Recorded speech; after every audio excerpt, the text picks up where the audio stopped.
I have a slightly controversial opinion that I'm going to share on this video. And it's controversial because I don't think it's going to make me very popular with the people that I associate myself with, freelancers, small businesses, predominantly in the creative sector. I posted something on LinkedIn a few months ago that said, if you are in a situation where a client refuses to pay you for services rendered, you should fight for that money within good reason, but don't get too bogged down by it. Don't drag yourself through the small claims court and all that sort of stuff. Don't send angry emails and fall out with people and get all worked up about it. Just walk away. If you can afford it, my advice is to walk away. People weren't too happy with this for good reason. Why should we walk away from money that people have agreed to pay us? We've done the work, now we expect to be paid. Regardless of what's happened, there is obligations there. And the first reason I would say to walk away would be for your own mental health, to not get dragged down by ill feeling and just, look to the next project. But the second reason is a lot more salient and I think a lot more important, and this is where I may be even more unpopular.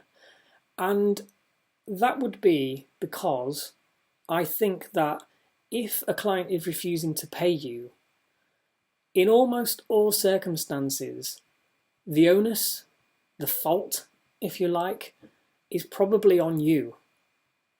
Now, there are a lot of crooks out there. There are people out there that are utterly dishonourable and probably have never had any intention whatsoever of paying you. I've met them, I've experienced that before.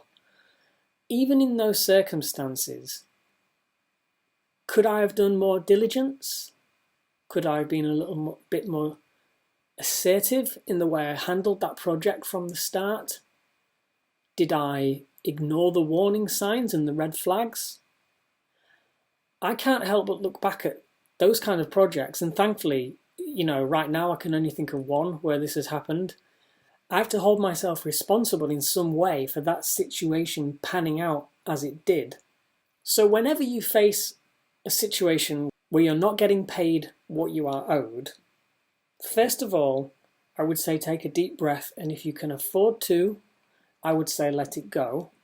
Secondly, and this is the most important part, is to really, in your own mind or with a coach or by writing something down, unpick that process. What happened from the very start to the part where you walked away from that client, that project, whatever it was, empty-handed, where you didn't get the money that you were expecting to get. What got you there? And what could you do differently? This could very easily tip into victim blaming. I'm aware of that. We're not in business to be ripped off.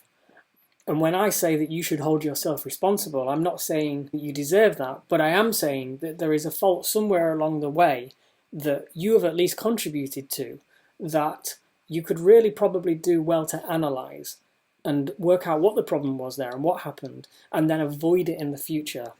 And that could be as simple as a tweak to a contract. It could be an update to your process. Maybe you missed a meeting. Maybe you did something over email when it could have been better as a telephone call. Where did the problem begin to emerge? I think if more freelancers and small businesses operated in this way, we would command better rates for our work. We would have better relationships with our clients, and we'd get paid fairly and on time. So to recap, if you're facing a problem where a client is refusing to pay you and there's all kinds of fallout happening, just relax, don't get too stressed about it, and if you can, walk away from that situation. But then spend some real time reflecting on what happened, why it happened, where your weaknesses are, and figure out what you can do to stop that from happening again. I honestly believe that you have the power within you to build the sort of business that you dream of. I used to struggle myself with late paying, non-paying clients who treated me really badly. And then, over time, that just stopped happening. I changed the way that I approached my projects and my client relationships. You can achieve that as well, but it starts by reflecting on how things have come to pass. taking responsibility and owning your own mistakes and your own faults, even when something has been done to you, how you respond is important, and by adjusting the way that you work accordingly. And if you do that, you'll have a better, happier business and better relationships with your clients. I said at the start of the video that this was a slightly controversial take, so I really would like to hear your thoughts on this. What do you think about client non-payment and who's responsible for it? Let me know in the comments.